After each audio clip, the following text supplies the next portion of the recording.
Selamat malam, kita berjumpa lagi di Sportcast Nusantara TV. Bung Roni Pangemanan, Ya, selalu menemani saya, reporter jurnalis senior. Siap, Om Boy. Udah banyak mengadakan peliputan-peliputan dulunya ya, Bung Ropan ya. Bung Ropan, saya siap. semangat sekali malam hari ini. Ya.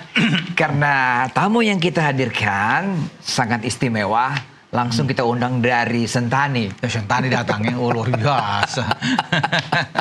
Bung Ruli Neri, tapi kita panggilnya lebih cocoknya Om Ruli. Jadi kalau di mana-mana itu panggilnya Om Ruli. Bung Ropan, udah lama nggak ketemu Bung Ruli kan? Lama kita terakhir di Pancoran kita ya. Siap. Sama. Jadi ini buat Gen Z nih, buat Iya. Gen Z yang suka sepak bola, remaja-remaja, coba putar-putar cari-cari tahu bagaimana kiprah Om Ruli. Posisi dulu gelandang, betul Bung ya? Siap. Gelandang serang, stylish, ya kan, teknik tinggi. Oh, iya. Inilah dia.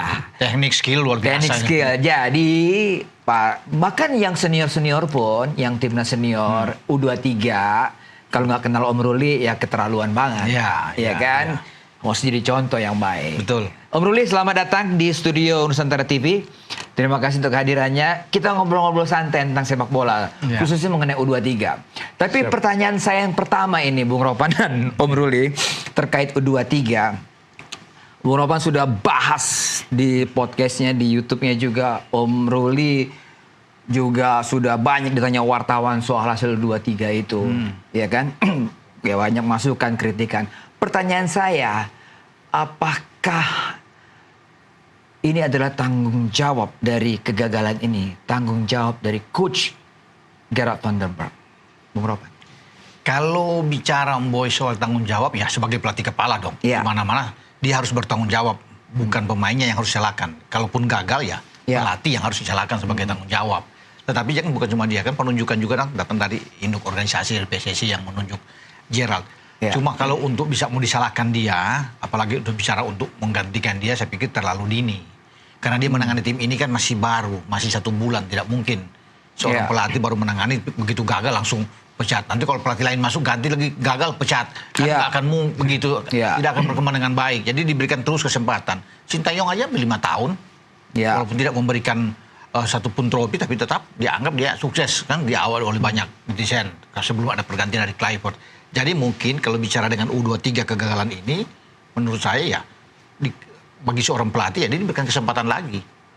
Karena kan dia menangani, kecuali dia 1 tahun menangani tim U23 ini Kadek Ardan dan kawan-kawan. Ya. Kemudian gagal. Nah ini. Tapi kalau ber1 bulan dia tangani tim ini, ikut di turnamen AFF, kemudian gagal, disalahkan dia, saya pikir enggak juga, saya pikir dia. Makanya kan PSSI Ketua Umum Pak Erik memberikan kesempatan lagi Ya. untuk melihat sampai di bulan September kualifikasi Piala Asia U23. Kita tuan rumah juga. Nah di situ akan dilihat bagi seorang Gerard van den Berg begitu, Boy. Nah, Bung Ruli nonton juga, Ya. bisa menganalisa pertandingan, dan juga tentunya ya apa yang katakan Bung Ropan ya, bahwa seorang pelatih juga harus bertanggung jawab dengan kekalahan ini atau dengan kegagalan ini. Gimana Bung Ruli? Iya, apa yang dikatakan sama Pak Tom benar sekali. Ya. Saya juga sudah katakan itu pada wartawan Ya. bahwa kasih kesempatan lagi untuk Ya. Pelatih, karena waktu yang dia punya kan cuma dan juga dia juga sebagai pelatih dari luar, terutama dari Belanda, dia harus mengetahui dulu karakter orang Indonesia. Ya. Baru situ bisa dia menyesuaikan dengan karakter orang Belanda. Dan dia juga harus mengetahui sepak bola di Belanda beda dengan sepak bola di Indonesia. Ya. Karena mereka di sana dibesarkan di kompetisi. Kalau di kita ini kan kompetisinya kan sampai sekarang belum ada namanya kompetisi yang sebenarnya. Ada juga kita lihat di sini EPA, Elite Pro Academy, tapi Ya. itu kan bukan kompetisi juga. Ya. Dalam satu Belum minggu bisa mereka dikatakan main. kompetisi. Ya, Oke. Jadi dia harus kasih kesempatan lagi, karena banyak sekali pemain-pemain kita itu berbakat, tapi harus diberi kesempatan. Dan Ya. juga pemain-pemain yang ada sekarang ini kan belum yang terbaik. Masih ada pemain-pemain juga ya, saya lihat masih ada yang baik. Kalau saya lihat dari penampilan mereka melawan Brunei, kemudian pertandingan lawan Filipina, Thailand, Malaysia. terus kemudian final itu, memang begitu lawan-lawan yang pertama, kedua itu kan lawannya kan tidak di kelasnya di bawah, jadi anak-anak bisa kelihatan mereka Keluar permainannya. Tapi begitu ada tekanan di sini baru kita bisa lihat kualitas mereka, kemampuan mereka di situ. Iya. Jadi ada beberapa pemain yang mungkin masih bisa, tapi yang lain harus diberi kesempatan lagi. Oke. Jadi pemain kita beri kesempatan, diberikan kesempatan juga pelatih ya Bung Ropan. Iya. Jadi alasan federasi memberi kesempatan atau memperpanjang kerja dari Van der Berg itu apa aja, Bu? Ya saya pikir diberikan kesempatan untuk memperpanjang benar bahwa dia harus punya tugas melihat di AFF ini siapa-siapa pemain yang akan dia panggil untuk masuk ke step berikutnya, Piala Asia kualifikasi. Dia bisa lihat tidak akan semua akan diambil. Tentunya hanya beberapa yang sesuai dengan kebutuhan tim untuk bermain, karena kan levelnya berbeda dari ASEAN menuju ke Asia. Jadi memang harus pemain-pemain yang siap, yang matang. Ya, makanya PSSI juga sudah menegaskan tidak memberikan juga dia durasi yang panjang untuk sampai ke SEA Games. SEA Games itu sudah jelas akan dilatih oleh pelatih yang lain. Kita belum tahu siapapun ya yang akan menangani. Tapi Gerald itu AFF dan Piala Asia kualifikasi. Nah, pemain-pemain saya pikir memang ya mungkin 10 sampai 12 pemain masih bisa diambil dari keseluruhan. Karena kan berbeda. Kemarin dia hanya Raven sendiri yang dari luar, dari abroad. Dia tidak punya Marcelino. Lain aja kan kemarin itu kalau ada Marcelino, Ivar Jenner, Rafael Struijk main, ya kan, Justin Hubner, tentunya akan berbeda. Tetapi tugas dia yang sebenarnya saya pikir di ASEAN, karena itu yang paling penting, kita harus lolos ke Arab Saudi. Dan kita bermain di grup yang keras kan, grup J itu ada Korea Selatan. Ya, selain ada Macau dan Laos, tetapi Korea Selatannya paling penting, hanya juara grup yang bisa lolos. Jadi kalau kita gagal ya nggak akan dievaluasi lagi. Ya kan? Kalau kita juara grup baru kita bisa lolos. Memang ada 4 runner up terbaik yang diambil dari 11 grup, Boy. Bagi Van den Berg. Jadi ya tugas dia ya membenahi tim ini. Siapa-siapa yang dia akan pilih saya pikir udah kelihatan. Ya, seperti yang Rudi bilang tadi, mesti ada, walaupun karakter itu dia harus mengenal, tapi kalau saya bilang Kadek Arel misalnya, Kakang, Ferrari, Donitri, Arkan Fikri, itu kan pemain-pemain yang bisa diambil. Ahmad Maulana, Raven, Rayhan Hanan, itu kan pemain-pemain yang bisa dia pakai, digabungkan dengan pemain-pemain yang ada di abroad yang bermain di Eropa. Jadi saya pikir kita akan beda. Penampilan kita akan beda dengan Piala AFF dengan Asian Cup. Karena Asian Cup itu lebih targetnya lebih jelas sekali, harus kita bisa lolos. Ya, kita belum tahu ya seperti apa nih nanti ya.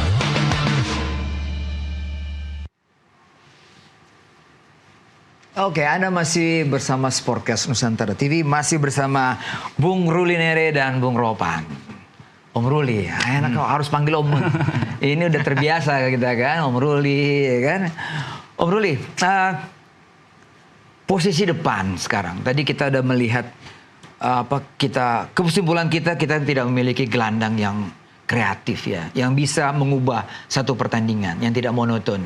Nah, di lini depan yang Om Ruli lihat dari 4 pertandingan kemarin, apa yang Om Ruli lihat? Walaupun lawan Brunei kita mencetak berapa gol? 8 gol. Ya, kalau secara keseluruhan, yang jadi buat saya masalah di depan. Karena kita tidak punya winger-winger yang punya aksi dengan bola, yang bisa menusuk dan mengumpan. Karena sepak bola sekarang ini kan kita harus punya aksi, bisa lewatin 1-2 dan punya kecepatan, dan harus punya crossing yang bagus. Yang kemarin kita punya sayap, itu kan dia posisinya gelandang. Di Persija dia main gelandang. Rayhan Hanan. Hanan. Akhirnya kan sering main sana, tapi dia sering masuk ke dalam. Itu. Itu. Jadi ini juga mungkin untuk pelatih, pasti dia akan tahu kekurangan ini, bisa dievaluasi untuk Piala Asia. Berarti kita kekurangan di penyerang. Ini yang jadi buat saya sangat penting sekali, karena kita bermain bola kan cari kemenangan. Kalau biar kita punya belakang, tengah bagus, tapi kalau depan tidak bagus kan kita tidak menang. Betul. Jadi harus ada evaluasi, terutama dari pelatih, karena yang menjadi masalah dalam tim U23 kemarin saya adalah terutama di line depannya. Kalau istilah orang Papua nih Bung Ropan, kalau aksi lewat itu namanya goreng-goreng. Tukang goreng, ya benar. Itu orang Papua bilang itu. Jadi pemirsa Nusantara TV yang mudah-mudahan harus tahu itu namanya goreng-goreng. Goreng bola ya. Jadi saya jadi ingat aksi Sayuri ketika membobol gawang Irak ya. Ya. Bagaimana dia melesat, melakukan dribbling, Iya. memberikan umpan kepada Marcelino. Di Piala Asia itu di Qatar. Jadi memang kita kekurangan itu, Bung Ropan. Dari pertandingan kita harus kemarin. punya pemain-pemain seperti Yakob, punya kecepatan, punya skill yang bagus, teknik yang baik, dan punya crossing yang bagus. Kan dia crossing itu di antara pemain-pemain Irak yang luar biasa yang dia keluar. Itu memang dia presisi betul yang dia taruh. Di mana arah bola yang juga bisa diambil oleh Marcelino dengan sangat baik saat itu. Jadi memang kita harus punya pemain, dan di U23 harus ada gelandang-gelandang seperti. Sebenarnya kemarin itu kita punya Victor Detan dari PSM Makassar. Cuma nggak jalan juga kemarin ya. Iya, tidak dimainkan. Itu yang membuat Gerd van den Berg merubah sehingga Hanan yang bermain di kanan, walaupun bukan posisi dia kalau bermain di sayap. Hanan kan gelandang, dia gelandang serang bagi dia. Arjuna juga di kiri, nggak jalan dengan benar. Makanya nggak bisa bikin apa-apa Raven. Ketika Raven dikunci oleh pemain-pemain Vietnam, itu sulit. Termasuk lawan Thailand juga kan nggak bisa bikin apa, walaupun dia ada satu gol yang dia buat dengan tandukan kepala. Makanya ini bagi Van den Berg harus memutar otak ya di saat bagaimana menghadapi kualifikasi Piala Asia U23 ini di Sidoarjo. Dia harus menemukan gelandang-gelandang yang bagus, juga kemudian dengan pemain-pemain depan terutama di sayap yang punya kecepatan, crossing yang baik, dan saya yakin kita akan dapatkan itu. Yang ada di benak Bung Ropan nih, kira-kira persyaratan tadi yang Om Ruli bilang, gelandang-gelandang yang punya skill, punya cutback yang bagus, punya crossing yang akurat, siapa? Kalau bicara siapa, Boy? Under 23 ya? Ya, under 23. Bicara siapa? Harus ada pemain-pemain yang datang dari pemain abroad, punya kemampuan. Kalau kita bisa dapatkan Emiliano Jonathans, dia datang. Kita punya keuntungan dia bermain dari sisi sayap. Kemudian kita masih punya ada Mauro Silva yang bisa bermain di depan. Ada punya Rafael Struijk. Rafael Struijk kan tipikal juga bermain sebagai pemain sayap sebenarnya. Kita kuat. Marcelino ada di tengah. Ivar Jenner juga ada di sana. Jadi itu bagus buat kita. Sangat mendukung buat kita untuk bisa bermain. Apalagi kalau ada Adrian Wibowo yang kita datangkan. Jadi sangat kuat kalau mereka dari luar. Karena mereka punya cara crossing yang sangat baik. Teknik bermain dengan sangat bagus. Kalau Marcelino bermain di tengah kan bagus. Bagaimana cara goreng bola juga Marcelino. Pengalaman bermain di senior, jadi oke lah buat kita di belakang. Apalagi kita akan kuat di belakang. Kita ingat kita masih punya Dion Mars dan Tim Hypens yang bisa bermain di kiri dan Dion Mars bermain di tengah. Jadi kalau dia dengan Justin Hapner kan bagus. Ini mereka yang Bung Ropan sebut tuh kalau mereka jadi Iya. Dalam proses ini ya. Kalau tim Hypens kan sudah udah bisa main. Yang tadinya diproyeksikan di U20 kemarin di Coach Indra di Cina, tapi mereka telah datang. Jadi mereka udah pasti main. Yang belum masih main yang akan ditunggu adalah Emiliano Jonathans. Kalau Emiliano Jonathans itu diambil, dia masih 21 tahun, itu bagus. Kalau Mauro Silva kan sedang berproses sekarang. Dia khusus ini rencana diambil sumpah rencana. Jadi kita doakan aja kalau itu datang, Boy. Saya yakin. Berarti sangat kuat. Kita punya Raven, punya Silstra, punya Struijk. Wah, bagus kan? Satu lagi punya siapa ya? Punya. Ya. Satu lagi? Ada. Ya 3 kan di depan. Iya, ada 3 di depan itu kan sangat bagus menurut saya. Makanya saya bilang kalau ketambahan dengan Adrian Wibowo lagi, itu akan sangat baik buat kita. Nah, saya mau tanya ke Om Ruli ini. Om Ruli, kita lihat U23 itu selalu build up dari bawah. Ya kan? Mungkin 3 back kita yang kemarin dipasang itu juga cukup kuat megang bolanya. Tapi Om, saya mau tanya Om, kenapa ketika mulai passing kepada pemain gelandang yang menghadap ke teman gitu ya, untuk balik badan untuk susah. Untuk balik badan lihat teman posisi, sehingga build up-nya itu bukan build up yang selalu back pass, tetapi attack gitu. Apa penyebabnya itu Om? Dari sisi pemain, tekniknya seperti apa itu? Ya, saya kira itu pemain juga kalau kita mau katakan, berarti harus mereka besarnya di kompetisi. Kalau mereka sering main, mungkin bisa keluar dari situ. Itu keluar dari sering kebiasaan karena bertanding. Yang pertanyakan, apa mereka di kompetisi itu mainnya seperti Van den Berg inginkan? Apa mereka main full, apa tidak di klub, cadangan, apa tidak? Ini yang jadi masalah kan. Kalau mereka sering main, pasti mereka akan keluar dari tekanan itu. Karena itu kan kalau kita nonton kok kenapa depan balik lagi depan kita Ya, itu yang saya tanya. Kan, itu karena saya bilang kalau mereka sering main pasti mereka banyak dapat pengalaman kan, bisa keluar dari situ karena di kompetisi kan banyak pressing juga. Kalau tips Om Ruli dulu gelandang, Om Ruli juga menghadapi Korea, menghadapi Arab Saudi, menghadapi Jepang juga. Ketika press sebagai seorang gelandang, itu melepaskan dirinya ngelihat posisi teman atau memang keahlian yang dimiliki oleh seorang gelandang? Kalau buat saya mungkin udah keahlian gitu. Kalau menurut saya keahlian, ya keahlian. Dan juga ada talenta juga. Talenta juga. Udah beda nih Bung Ropan. Karena juga dulu saya juga pernah dilatih sama Will Curver. Oke. Jadi bagaimana pegang bola itu kita berani aksi 1 lawan 1. Kalau bisa lewatin 1, 2, 3 itu kita punya kepercayaan diri lebih besar lagi. Jadi apalagi kalau main sama tim-tim yang bagus, kita bisa lakukan begitu. Kita kan dapat apa ya? Percaya diri. Dapat percaya diri gitu. Karena kita lihat pemain-pemain yang terkenal di dunia. Mau Lionel Messi, Maradona, Johan Cruyff, dia terkenal itu apa? Karena dia bisa lewatin orang. Beda kayak Socrates, dia bagus tapi kan passing bagus, tapi kan orang tidak bisa Socrates tahu. Tapi Beda ya. Oke. Jadi memang orang yang punya skill bagus itu orang akan selalu. Ya. Berarti ya tadi Bung, kita tidak memiliki yang skillful ya di tim sekarang ini Bung. Kalau gelandang itu kan memang orang-orang yang kalau istimewa. Kalau seorang gelandang itu. Iya. Itu komplit. Mau teknik, skill, screening ball, penguasaan bola mereka, visi bermain. Itu lengkap. Nah di tim senior tuh ada Tom Haye, Joe Pelupesi, kan Ivar Jenner, kan itu bagus. Kemudian gelandang itu tidak gampang panik ketika di pressing. Dialami oleh Kakak Ruli, Jul, Edri. Mereka nggak panik, mereka tenang. Karena bola di kaki mereka. Kalau diambil kan pelanggaran. Jadi mereka itu pegang bola enak. Kalau pemain-pemain kita itu cepat panik. Bola lepas kontrol, ketika dapat bola, hilang bola. Banyak hilang bola. Akhirnya karena nggak ada cara lain untuk balik badan. Bola balik lagi ke belakang, dikasih balik lagi ke belakang. Karena sulit, karena press.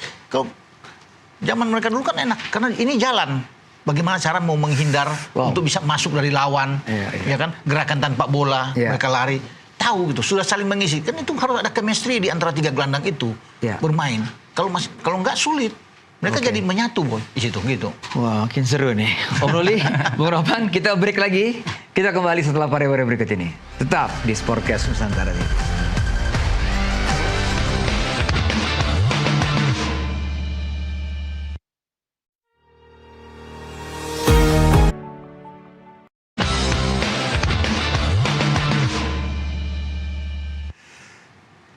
Masih bersama Bung Ropan dan Om Ruli Nere. Bung Ropan, Om Ropan harus perhatikan dari mulai melawan Brunei sampai Vietnam untuk lini belakang, apakah selalu sama?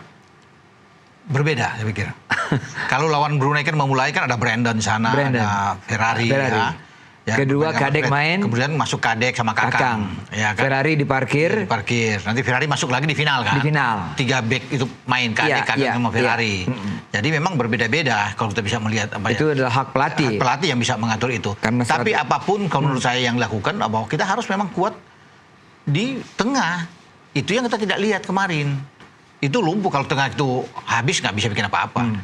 Kita bagus melawan Brunei dengan 8 gol itu walaupun mereka tim lemah, tapi tengah kita kan komplit saat itu. Ya. Robi, Akan Fikri, Robi, Tony. Dan kelihatan sekali jalan kan. Itu masih bagus. Main lawan Filipina juga itu masih oke.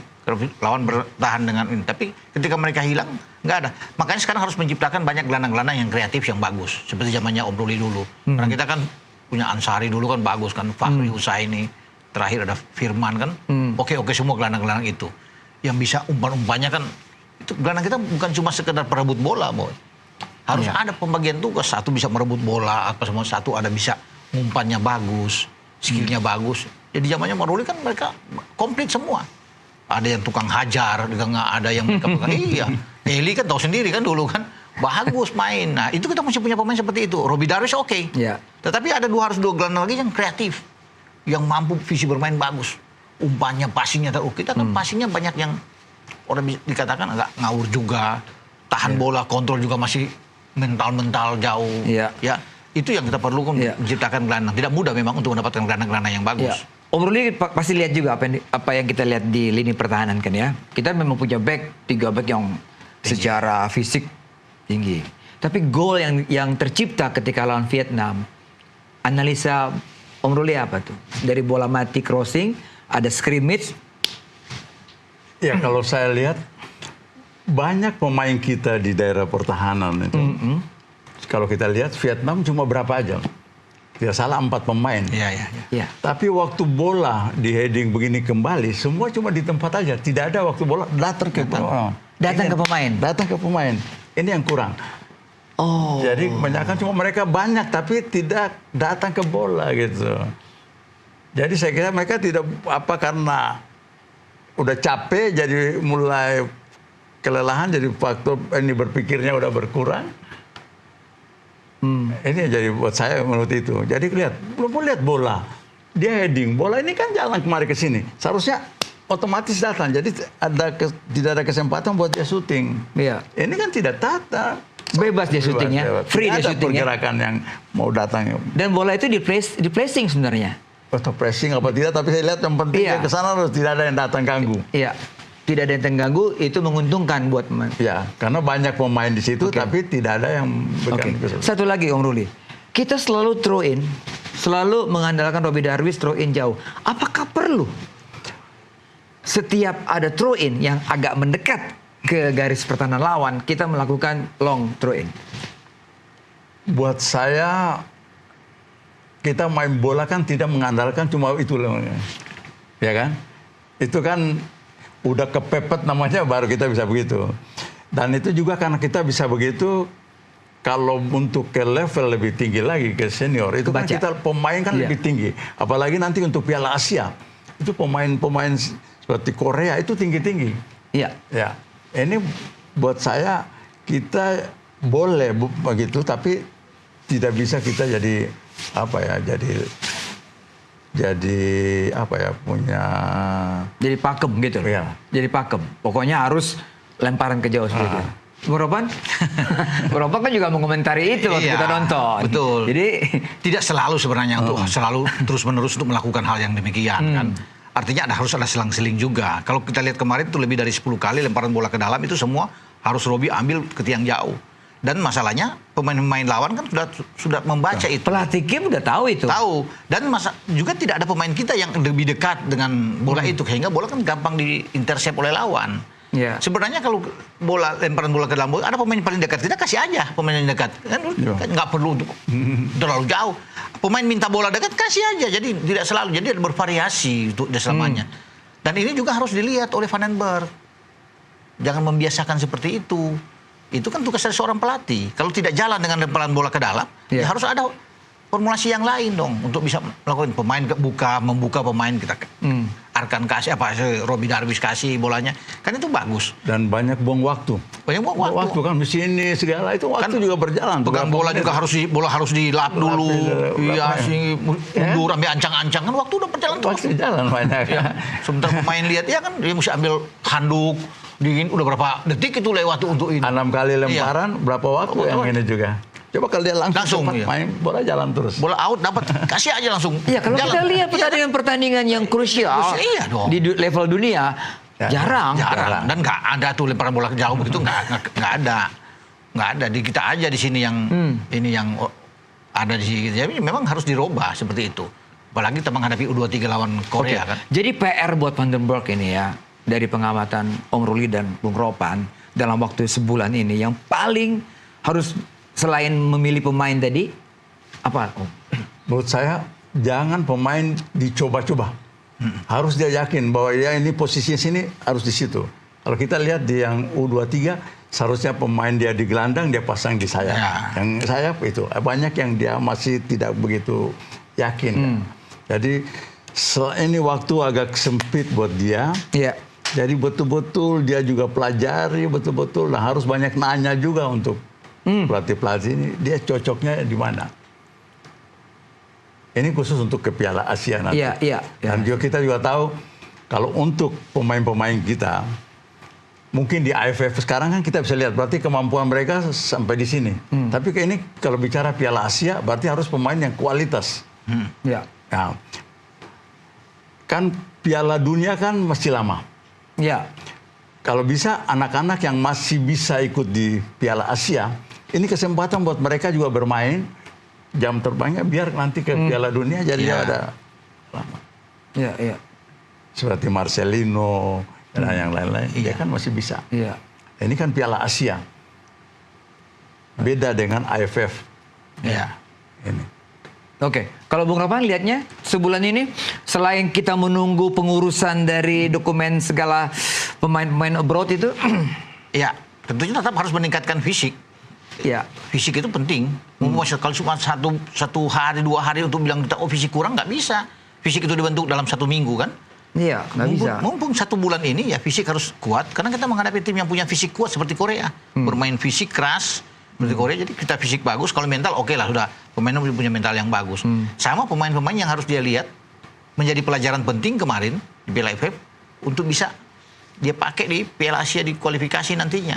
Ya, Tentunya apa yang harus kelebihan itu Gerald Van den Bos harus lihat. Kan dia bukan cuma sendiri sebenarnya. Dia dibantu oleh asisten-asisten yang bagus. Frank van Kempen itu pelatih U20. Iya. Yang menjadi standby ada Zulkifli juga kan. Artinya bisa merumus kekuatan yang baik untuk di kualifikasi Piala Asia ini. Dan saya yakin dengan yang kita bicara di awal dengan pemain-pemain tambahan Iya. yang masuk, kualitas kita bagus. Kan Om Ruli sudah bilang tadi, Pak Karul, bahwa harus pemain yang berkualitas. Ya itu. Marcelino datang, Ivar datang, Iya. udah ada Justin Hubner, Rafael, itu pemain berkualitas. Mauro Silva bisa muncul misalnya. right. Leno Yonatan, itu kan pemain-pemain bagus. Tim Hypens dan Dion Marks itu pemain yang oke untuk di lini belakang. Jadi sudah komplit untuk bermain di level Asia dengan mereka-mereka ini bagus. Artinya mungkin cuma dalam starting 11 itu mungkin cuma 1-2. Mungkin penjaga gawang Ardiansa yang ada. Atau Robi Darwis bisa 1 di situ. Ya. Atau Arkan Fikri. Mungkin cuma 2-3 Nah. pemain. Gitu. Kalau ke Om Ruli, buat tadi yang Bung Roni sebut, pemain-pemain kita yang kemungkinan besar akan ikut. Seperti ya Arkan Fikri, Robi Darwis, Tony. Itu kan berpeluang untuk masuk di tim Ya. Asia ini. Apa yang Om pesan buat mereka sebagai adik-adik junior yang masih muda-muda yang punya potensi untuk sama seperti Om paling tidak? Ya, ini kesempatan buat mereka. Bisa bermain sama mereka umur, tapi mereka punya jam terbang lebih tinggi, pengalaman lebih tinggi. Buat mereka kan jadi motivasi. Ya, Terutama untuk Robi Darwis yang saya lihat, mungkin yang bisa mungkin Robi Darwis yang bisa layak masuk di Wow. saya. Ya. Karena mungkin dia tidak bisa dimain situ, mungkin dia di bek kanan mungkin bisa. Bisa di kanan ya. Nah, kalau di situ mungkin dengan pemain-pemain yang ada Di luar. itu mereka lebih bagus lagi. ya, Jadi buat saya ini kesempatan buat pemain-pemain kita bisa bermain dengan yang levelnya lebih tinggi, yang bisa ikut kompetisi di luar. kalau di klub porsi mereka bermain itu kan penting. Tadi Om Ruli bilang bahwa kemampuan skill itu terbentuk karena sering main. Benar. Karena itu terbentuk, ya kan, skill-skill dan ide-ide itu muncul karena sering bermain. Ya, itu benar sekali. Ya. Jadi kalau di klub mereka tidak main, ya itu juga jadi masalah. Jadi ini kesempatan juga harus pelatih, juga harus mungkin komunikasi sama Ya, pelatihan di klub. Kalau bisa anak ini main, Kasih jam bermain ya. kayak bermain. ya, Ini karena kesempatan mereka kan waktunya cuma tinggal sebulan. ya, ya. Wah, Dan ini juga jadi masalah kan, kompetisi kan lagi persiapan kan. Ya. Tidak benar. Nah, ini juga dia harus banyak komunikasi dengan pelatih-pelatih yang Dari klub. di klub masing-masing Masing-masing. pemainnya. Om Ruli ini juga penonton Nusantara TV harus tahu selama karir bermain bolanya tidak pernah menjadi pemain cadangan. Waduh. Dan tidak pernah kartu kuning. Tidak pernah kartu kuning. Dan tidak pernah melalui U20, U23 langsung Tim senior. Nah, itu. Iya, dan tidak tergantikan. Tidak tergantikan. Tidak kan itu bahaya kan itu. Saya ikut pra Piala Dunia 3 kali, 81, 85, 89. Iya. 85 yang saya juara grup. Iya. Wow. Iya. 85 juara Dia grup bersama ya. Om Sinyo waktu itu ya. Om Sinyo. Iya, pelatih. Gitu. Ya kita berharap adik-adik Tony, Arkan Fikri semua bisa mengikuti. Iya. jejak Om Ruli Neri. Thank you Om Ruli Neri sudah hadir Sama-sama. tadi dan berbagi pengalaman, berbagi motivasi. Thank you Bung Ropan. Ya. Kita sudahi Sportcast Nusantara TV malam hari ini. Kita akan jumpa lagi minggu depan. Sampai jumpa.